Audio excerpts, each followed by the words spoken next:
Assalamu alaikum viewers. I hope all of you are fine. Welcome back to my channel Zani Study Instruments. Today our topic is a portrait of an artist as a young man. Major symbols. A portrait of an artist as a young man written by James Joyce. Full name of James Joyce is James Augustine Lucius Joyce, جو کہ 1882 میں پیدا ہوئے اور 1941 میں ان کی death ہوئی. He is an early 20th century Irish novelist and poet. And James Joyce Dublin میں پیدا ہوئے. سب سے پہلی سمبل ہے واٹر، اور پانی کی سمبل میں جوائس پانی کو مثبت اور منفی دونوں طرح سے پیش کرتا ہے. اور ناول کے ابتدائی حصے میں بستر کو گیلا کرنا، یہ پانی کی سمبل کو سمبلائز کیا گیا ہے بستر کو گیلا کرنے سے. اور گڑھے کا جو پانی ہے اس کی تصویر کو سمبلائز کیا جاتا ہے کہ تصویر مزید خراب ہو جاتی ہے، یعنی کہ گڑھے کا پانی اور خراب ہو جاتا ہے، جس میں فلم کا مرکزی کردار جو کہ اسٹیفن ڈیڈلس تھا اس کو دھکیل دیا جاتا ہے جب وہ کولونگوس میں ایک طالب علم تھا.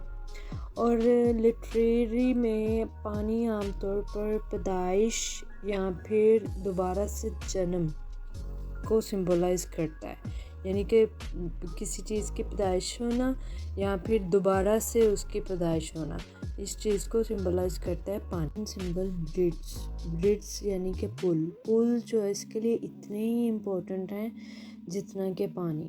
اور لٹریچر میں جو پل ہے وہ سمبلائز کیا جاتا ہے ایک نئے آغاز کو اور یا پھر ایک مہم جوئی کو. اور اسی طرح پل پیدائش کے خیال کو بھی سمبلائز کرتا ہے جیسے کہ پانی کرتا ہے.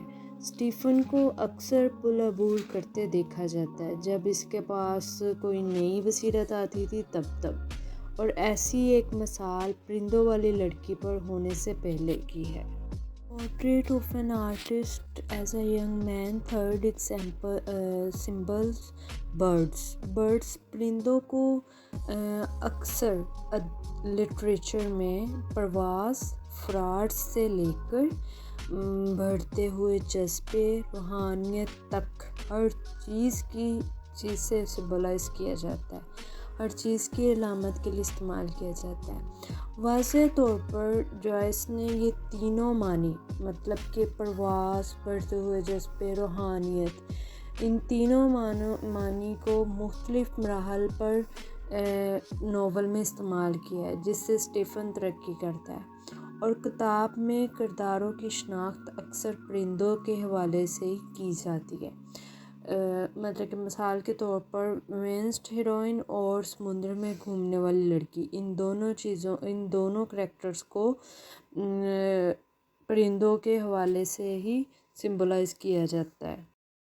And the next symbol is stars. ستارے جو ہیں وہ کلیکٹیولی روحانی امنگوں کو سمبلائز کرتے ہیں، مطلب کہ روشنی کی طرف پہنچتے ہیں اور مقاصد کے لیے جدوجہد کرتے ہیں.